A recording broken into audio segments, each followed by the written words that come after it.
Hello, I welcome you all once again to my channel Explore Education. I am Dr. Rashmi Singh, Assistant Professor, Department of Education, SS Khanna Girls Duty College, University of Allahabad.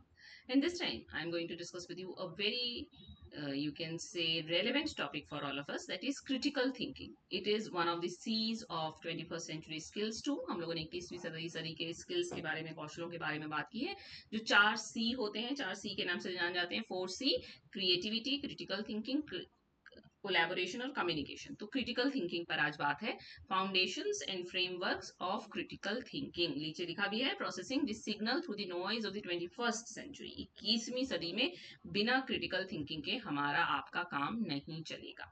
The imperative of the digital age, चूंकि हम digital age में रह रहे हैं इसलिए भी हमको critical होना जरूरी है। द एनवायरमेंट क्या है? क्योंकि इंफॉर्मेशन का ओवरलोड है, क्योंकि फेक न्यूज हमें मिलती हैं, क्योंकि हमें एआई जनरेटेड मिस इन्फॉर्मेशन मिल सकती है, क्योंकि कोई बायस्ड एल्गोरिदम से एआई कोई डेटा क्रिएट करके आपको दे सकता है, और सोशल मीडिया मैनिपुलेशन हो रहा है। ये सब एनवायरमेंट हमारे आपके इर्द गिर्द है। इसलिए सर्वाइवल मैकेनिज्म के रूप में हमको क्रिटिकल थिंकिंग को अपनाना होगा। Critical thinking is no longer an optional academic pursuit. अब ये ऑप्शनल नहीं है कि ऐच्छिक है, हमारा मन करेगा तो पढ़ेंगे, नहीं मन करेगा नहीं पढ़ेंगे, नहीं। It is a core competency required to verify sources. ये एकदम बेसिक रिक्वायरमेंट है कि हमारे पास क्रिटिकल थिंकिंग होनी चाहिए, जिससे हम क्या क्या कर सकें, सोर्सेज को वेरीफाई कर सकें, फैक्ट को ओपिनियन से अलग कर सकें, और डिजिटल मीडिया को रेस्पॉन्सिबली यूज कर सकें। recognized by UNESCO and the World Economic Forum as an essential 21st century skill। UNESCO ने इसको रिकॉग्नाइज किया है और वर्ल्ड इकोनॉमिक फोरम ने भी इसको रिकॉग्नाइज किया है कि ये 21वीं सदी की का एक एसेंशियल आवश्यक कौशल है। क्या? Critical thinking. Defining the lens of inquiry, misconception क्या है कि critical thinking does not mean criticising everything negatively. Critical thinking का ये मतलब नहीं है कि हमको हर चीज को नेगेटिवली क्रिटिसाइज करना है, नहीं। It means thinking carefully, rationally and independently. इसका मतलब है कि हम सावधानी पूर्वक सोचें, हम तार्किक रूप से सोचें, और हम स्वतंत्र रूप से सोचें।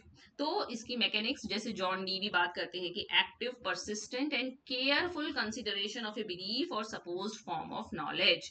यानी ज्ञान का ये सक्रिय, परसिस्टेंट मतलब चलने वाला, सतत और सावधानी पूर्वक कंसिडरेशन है। फिर आउटपुट के रूप में रॉबर्ट एच इनिस का कथन है कि reasonable reflective thinking focused on deciding what to believe और डू। हम जब रीजनेबल रिफ्लेक्टिव थिंकिंग करेंगे तो ये निकल के आएगा कि हमें क्या, हमारा विश्वास है और हमें क्या करना है। व्हाट टू बिलीव, हमको किस बात को सही मानना है, किसको गलत मानना है, और हमें क्या करना है। तो अगर anatomy of a critical thinker देखें तो क्रिटिकल थिंकर भाई रिफ्लेक्टिव होगा, वो अपनी इंपल्सिव रिएक्शन पे भी थॉटफुल होगा, सोचेगा हम क्यों, कैसा, कब बोलना है हमें। वो एनालिटिकल होगा, वो कॉम्प्लेक्स आइडियाज को स्मॉलर पार्ट्स में तोड़ेगा। वो लॉजिकल होगा, वो तर्क का सहारा लेगा और एविडेंस बेस्ड रीजनिंग का सहारा लेगा। वो ऑब्जेक्टिव होगा, वो अपने पर्सनल बायस और इमोशंस को कम से कम उसमें आने देगा। वो ओपन माइंडेड होगा, वो एक्टिवली कंसिडर करेगा मल्टीपल व्यू पॉइंट्स को। वो पर्पसफुल होगा, डायरेक्टेड टुवर्ड प्रॉब्लम सॉल्विंग और डिसीजन मेकिंग, मतलब सोल्यूशन सीकिंग होगा वो, कि प्रॉब्लम का सोल्यूशन कहां से मिल सकता है, कैसे डिसीजन लिया जाए। वो सेल्फ करेक्टिव होगा, वो अपने ओपिनियन को रीचेक करेगा, रिवाइज करेगा अगर उसको नया कोई एविडेंस मिल जाता है जो उसके ओपिनियन को गलत साबित कर सके। और वो एविडेंस बेस्ड होगा, तो वो फैक्ट और डेटा और वैलिड रीजनिंग पर डिपेंडेंट होगा। यानी कि हम खुद अपना सेल्फ चेक कर सकते हैं कि हम क्रिटिकल थिंकर हैं कि नहीं, क्या हम रिफ्लेक्टिव हैं, हम एनालिटिकल हैं, हम लॉजिकल हैं, हम ऑब्जेक्टिव रहते हैं, हम ओपन माइंडेड हैं, हम पर्पसफुल काम करते हैं, हम अपने आप को करेक्ट करते चलते हैं, और हम एविडेंस बेस्ड हैं कि नहीं। Then the dual hemispheres of effective learning. देखिए क्रिटिकल थिंकिंग के साथ क्रिएटिव थिंकिंग भी चलती है साथ में। तो क्रिएटिव थिंकिंग का नेचर क्या है? इमेजिनेटिव, हम सोच रहे हैं, हमारी कल्पना में है। लेकिन क्रिटिकल थिंकिंग का विश्लेषणात्मक प्रकृति है। क्रिएटिव थिंकिंग में focus generation of new ideas पे है, जबकि क्रिटिकल थिंकिंग में फोकस इवेल्युएशन पे, हमको मूल्य देना है कि ये बात सही है कि गलत है। क्रिएटिव थिंकिंग में पर्पस है प्रोड्यूस इनोवेटिव पॉसिबिलिटीज, हम कैसे ज्यादा से ज्यादा नवाचार संबंधी सुझाव दे सकते हैं। और क्रिटिकल थिंकिंग का पर्पस है एक्यूरेसी और वैलिडिटी को सुनिश्चित करना।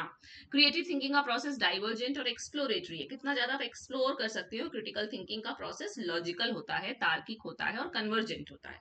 क्रिएटिव थिंकिंग में आपके original ideas, multiple original ideas निकल कर आते हैं और क्रिटिकल थिंकिंग में बेस्ट पॉसिबल कंक्लूजन निकल कर आता है। इसका मतलब कि ये दोनों एक दूसरे से अलग हैं और किस तरह से अलग हैं। और आप इसको सिंथेसिस नोट के रूप में लिख सकते हैं कि बोथ आर कॉम्प्लीमेंट्री, दोनों जरूरी भी हैं, दोनों एक दूसरे के पूरक भी हैं और इफेक्टिव लर्निंग के लिए दोनों ही जरूरी हैं। तो इफेक्टिव लर्निंग के ये डुअल हेमिस्फीयर से मतलब दो गोलार्ध आप कह सकते हैं।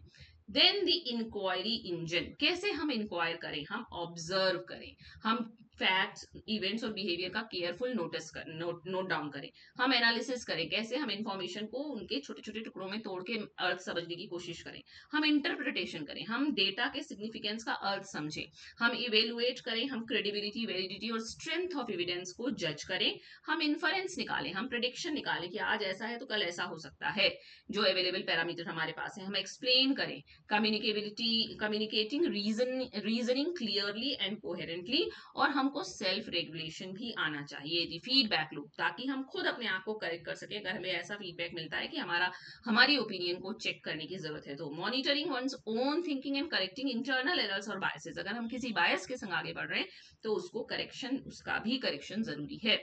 Then deployable cognitive skill sets, कौन कौन से स्किल सेट्स हमको चाहिए कॉग्निटिव जो आपको क्रिटिकल थिंकर बनाएंगे।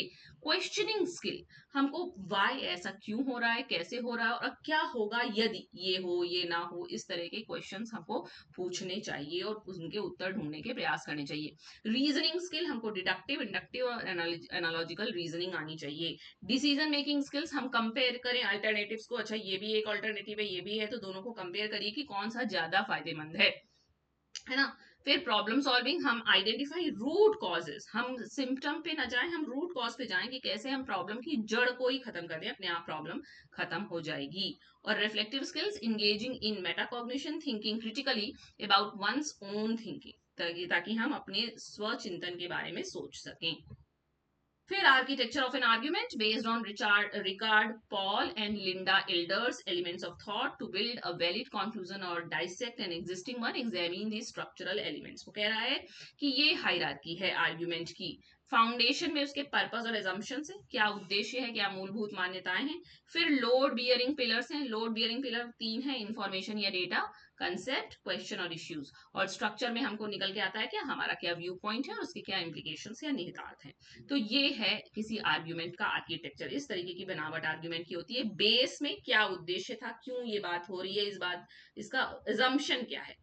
फिर उसके ऊपर हमको कौन सी इंफॉर्मेशन उसके लिए मिली है, क्या कंसेप्ट है और क्या इश्यूज या क्वेश्चंस है, और उसके बाद एनालिसिस करके हम अपना व्यू पॉइंट या इम्प्लीकेशन या कंक्लूजन, और सबसे ऊपर एपेक्स पे, शीर्ष पे क्या निकला, निष्कर्ष निकला, है ना। अब एलिवेशन ऑफ थॉट, कैसे हम थॉट को बढ़ाएंगे। Mapping critical thinking to Benjamin Bloom's higher order cognitive skills, सब लोग ब्लूम टेक्सोनॉमी के बारे में जानते हैं, उसके बारे में बात नहीं होगी। अब वो कह रहे हैं कि लर्नर को beyond memorisation towards deep intellectual engagement की तरफ ले जाना है। Requires crossing a specific threshold, जो स्पेसिफिक थ्रेशोल्ड है यानी कि न्यूनतम सीमा जो है, आप उसके ऊपर ले जाइए ताकि वो क्रिटिकल थिंकर बन सके।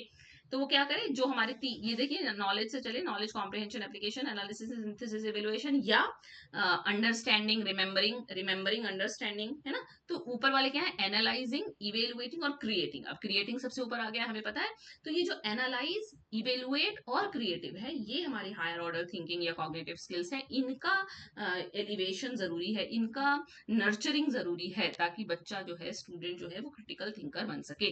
तो एनालाइज में क्या करना है, मटेरियल को कॉन्स्टिट्यूएंट पार्ट्स में तोड़ना है, तोड़ के हमको चीजों को समझना है।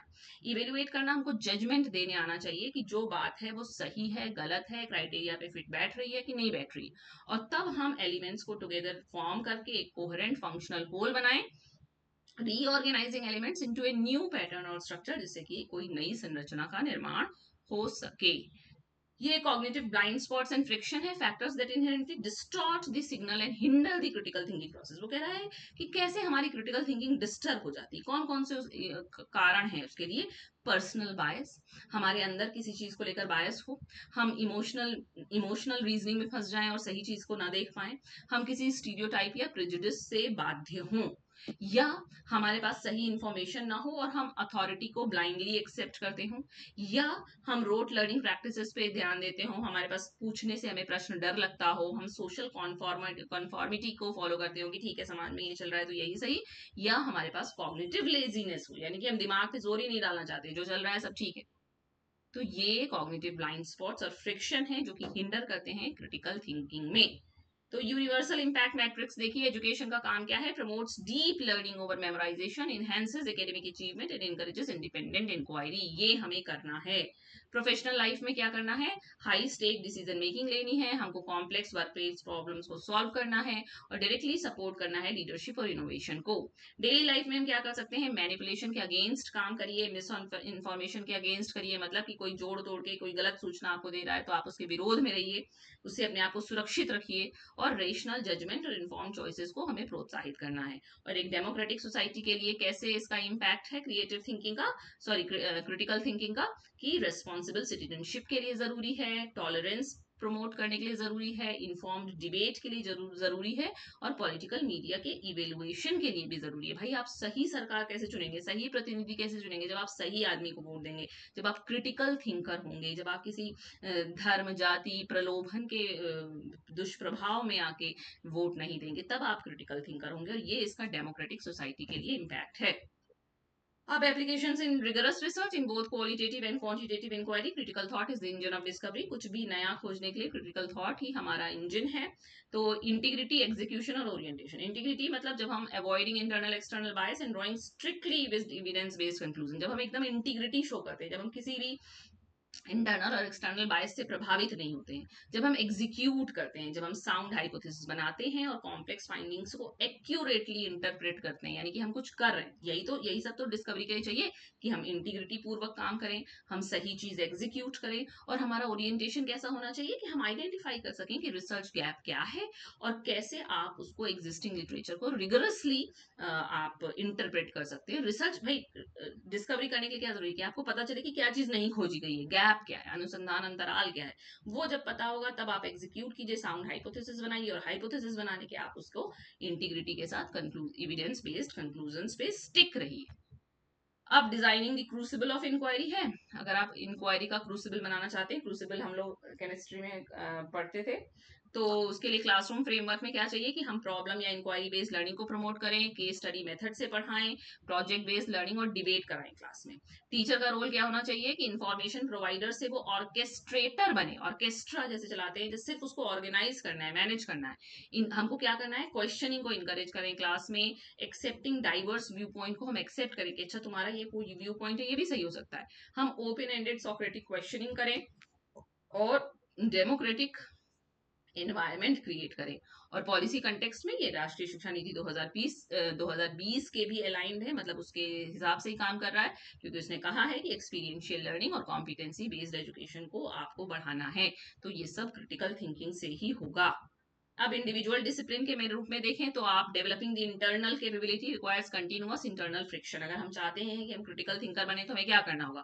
हमको एनालिटिकली रीड करने आना चाहिए, ताकि हम dissect text for assumptions not just plot और फैक्ट्स, ताकि हम एकदम टेक्स्ट को भली भांति विश्लेषणात्मक रूप से पढ़ सकें। रिफ्लेक्ट रेगुलरली, बार बार हमको अपने ऊपर रिफ्लेक्ट करना है कि हम कहाँ गलत कर रहे हैं, कहाँ सही कर रहे हैं, कहाँ सुधार की जरूरत है। हमको इन्फॉर्मेशन को वेरीफाई करना है, हमको लॉजिक को प्रैक्टिस करना है, और हमको डिस्कशन में एंगेज रखना है, तब हम क्रिटिकल थिंकर बन सकते हैं।